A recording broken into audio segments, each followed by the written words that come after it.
Hello YouTube.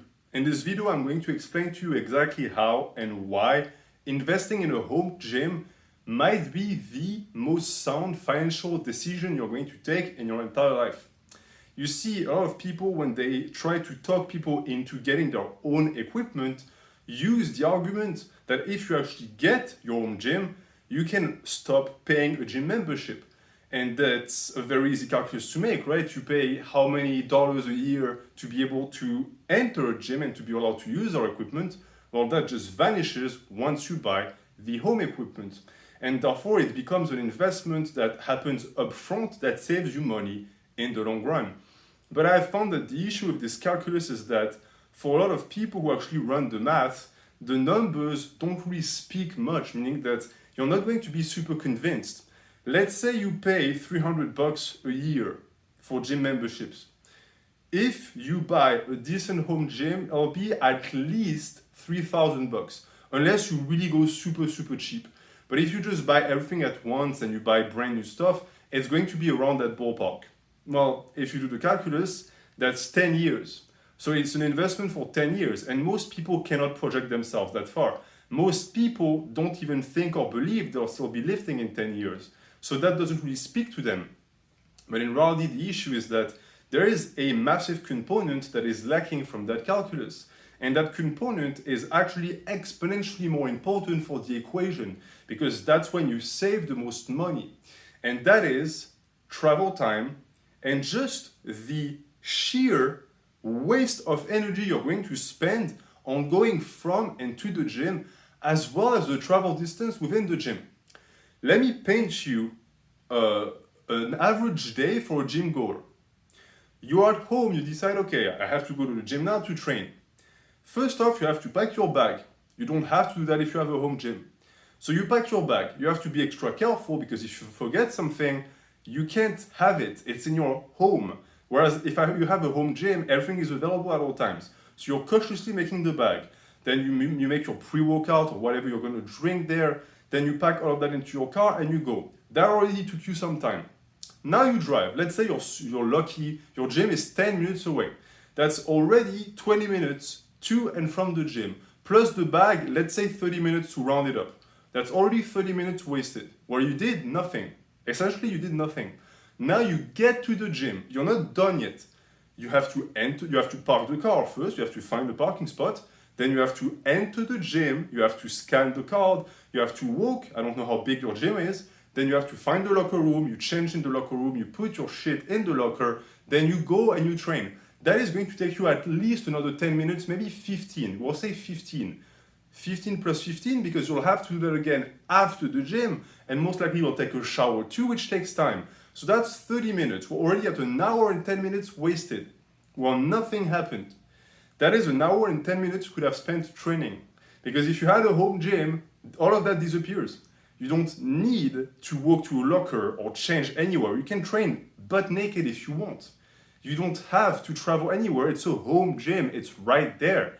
So that's right there is already a workout. For a lot of people, an hour and 10 minutes is what they need to train. So for a lot of novices, the time they'll spend in the gym is equal to the time they take to get to the gym. No wonder why so many of them give up. Even though some of them might not think about it, at the end of the day, all of that compounds. It's still energy, it's still travel time, it tires you out.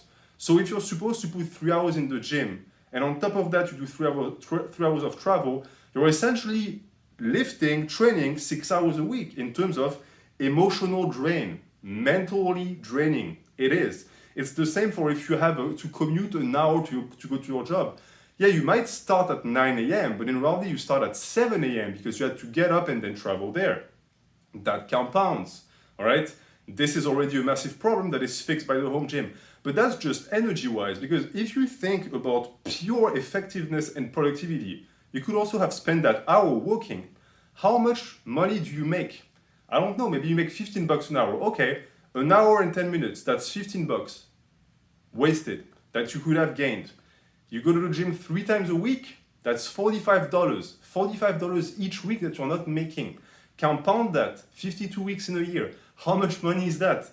This is what I'm saying that the calculus the explanation as to why a home gym is so financially important is lacking that exponentially important component. This is where most of the money is saved. It's not on the fact that you're not paying the gym membership, it's on the fact that you don't have to go to the gym anymore. That's what saves you money. And I didn't even mention gas.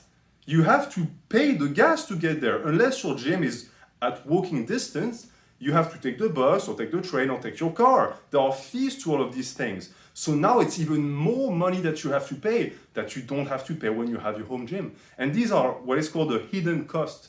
Most people don't even realize that they're doing that, but they are. And I'm not done yet, because this is just the road traveling thing.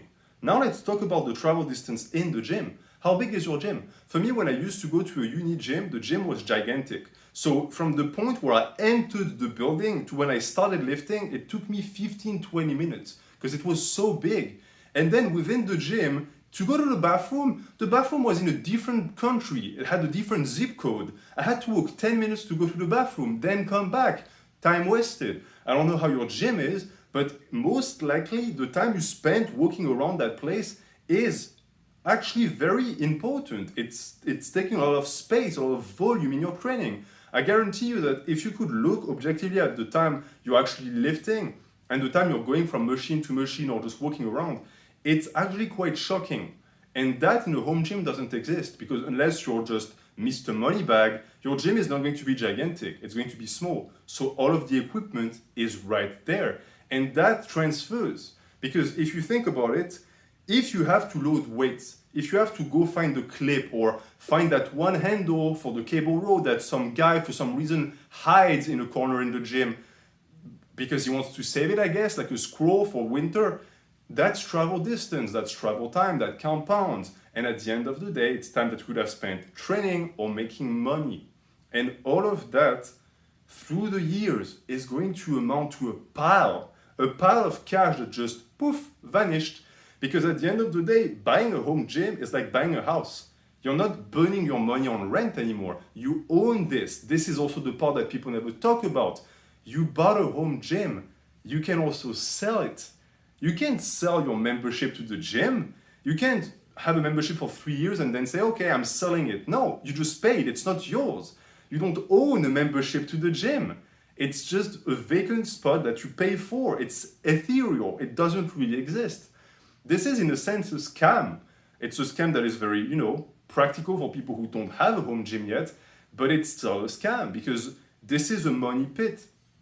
And at the end of the day, this is why biting the bullet and investing in a home gym, as minimal as it might be, is financially sound. There's no way around it. Even if you're the biggest dumbo and you buy overpriced crap equipment, you're still saving money in the long run. You are. And all of what I said shows that to you because, again, just to conclude everything, you save money on the price of the membership, you save money on travel costs, you save money because the energy and the time you spend walking around and just wasting your time could have been spent actually training or making money. You save money on the fact that you can actually have a return on investment because you can sell the gym after a while and buy new things or just, swap or do things like this to actually make money back. And to finish it up, also, at the end of it all, if you look at it in the broader picture, your home gym experience is going to be much better. And therefore, you're much more likely to stick to lifting if you invest because you'll have a commitment to it. How many people get a gym membership and never go train? Why? Because there's no commitment. Even those who take a year and they say, oh, that way I'm forced to go. No, you can just cancel. So there's no commitment here. But when you have the physical material and you spend the energy and time to build the place, now you're in. You won't quit. I'm sure that if you run statistics, home gym owners lift longer and lift for a longer period of time, but with more patience and consistency than people who actually just go to a gym, and that makes a ton of sense. But to finish it off, this also means that all of the time and money you invested in buying gym memberships amounts to nothing if you quit. Whereas if you actually keep going, the investment in the home gym now makes a ton of sense. And just like that, I took something that was a little bit of a weak argument of just saving money on the membership to an argument that is so solid that if you don't see the reason in it, I am questioning your cognitive abilities.